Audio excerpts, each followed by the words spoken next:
everyone, welcome to this week's edition of Title Scoop. So this week we're going to talk about private lenders or hard money lenders. The reason I chose this topic is I actually had multiple people this week reach out and ask questions because they had a private money lender reach out asking about a deal. So I wanted to put together just some of the red flags that we see on private lenders so that you can kind of look out for them. Now, the thing with these is they can be a pretty big source of claims, and there's a lot of fraud involved. So that's why we put these together, and hopefully it'll help. So I'm going to tell you a story about one that I know about. This is a big one, actually. There was a corporation who discovered, this was a few years ago, a $2.5 million mortgage on their property. And they did a little research, called the title company that looked to be the one that insured, and found out, sure enough, that someone had basically hijacked the corporation's identity, put together fake documents, all the entity docs, and then put a new resolution together that said this new person could sign, and then also created fake IDs so that they could make sure the deal happened. Basically what happened is the title company ended up paying out $2.5 million on the claim, and there was nothing really that could be done about it. So that's why, again, I want you guys to be aware of some of the red flags, and that way if you see these, you can say, hey, maybe I need to look a little closer. What I will say is, if you have one red flag, that's probably not as big a deal. If you have multiple, that's when you probably want to start asking questions or call your underwriter and say, hey, what do you think about this? So first off, if a property is free and clear, that's always a red flag, right? Why is it free and clear? Did it just recently get released? Why are they getting a mortgage now? What's going on? This is definitely, there's fake releases being done, and the new mortgage is getting put on, and these private lenders are coming away winning. If there's no contact, like direct contact with the buyer, so if you're only talking to the lender, if you're only talking to the broker and you're never talking to the buyer, definitely raise a red flag and say, what's going on? And contact them. You can usually find their information online, right? Make sure that they are legitimately the borrower on this transaction. If the property is a rental or if it's vacant, say the owners live in another state or out of the country, this is definitely something that fraudsters like to focus on because it's a little bit easier because nobody lives there and they may not find out for months and months. If the lender is requiring their notary or they want to just provide notarized docs, definitely ask why. We usually are going to close transactions, right? Where we're going to schedule the notary, make sure it's someone that we have vetted. So if they're definitely wanting it to close outside the office and pushing to get that done, start asking questions. Along those same lines, if they're asking you to use a power of attorney and that you've never had any conversations with the buyer about this, contact the buyer. Find out why they need to use a power of attorney just to make sure they even know that it exists.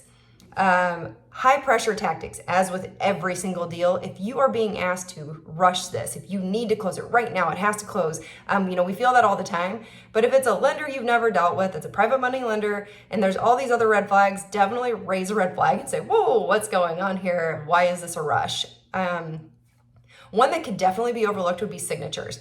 If the signatures don't match. So look at a prior mortgage.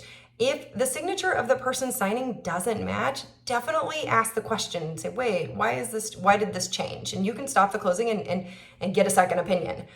If the addresses don't match, so this is one that could happen where the fraudster asks all the documents to be sent to an address that's not the property address or where the appraiser's website maybe says that the owner, so maybe they live out of state and they're asking you to send it to someplace completely different. I would definitely verify with the borrower that address and why they want it to be sent there.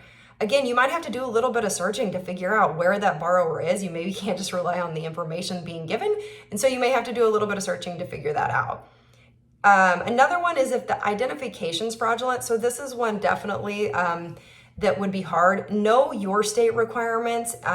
But if you get something that's out of state and you're not sure and you've looked on their state website and you just can't figure it out, ask for a second form of ID. If someone's a fraudster, they're probably not going to have a Costco card or, a credit card in the same name. So ask for that so that way you can just prove to, verify for yourself that it is the right person.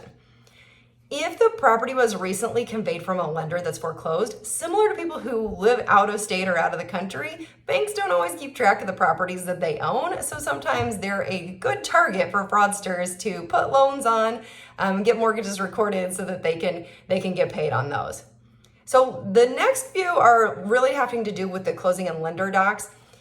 just something if they start adding up. So if you see hefty lender fees, and if they have third-party disbursements, so either they want to disperse it, that would be a big red flag, or if they're giving it to just third parties and you're like, what does this have to do with the transaction?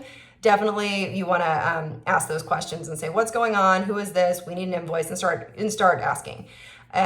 If a property appraisal wasn't done, or if the appraisal just seems crazy, if you have a $100,000 house and it's appraised at $1 million, maybe start asking questions of, wait, is this legitimate? That was something that happened in the early 2000s. So I don't know if we're going to see it again, but if we do, that's just another red flag. If the borrowers have excellent credit, again, you may not know, you may not see it, but if for some reason you see that, that would definitely be a cause for why are they working with a private money lender, because generally speaking, private money lenders are going to be working with people who need a little bit more help in the credit area. If paperwork's sloppy, so if you get the docs and there's things missing, or if you don't have everything, definitely start looking at that and asking, like, what's going on? Why don't I have the normal standard docs? And if it's a new client, that's probably the one that I do say the most. We all want a new client. We want new business, especially right now. But if it's someone you've never worked with and they start having any of these other red flags, start asking the questions. And again, if you're not sure, call us. Call your underwriter. We will help come up with the questions for you to ask if you're not sure, and that way you will hopefully be protected from the fraud that could happen. Again, these deals are not all fraudulent. There are private money lenders out there that are good. We just like to make sure you guys are aware that these can have extra risk, and so you just need to do your due diligence. With that, we'll call it a week, and we'll see you next week.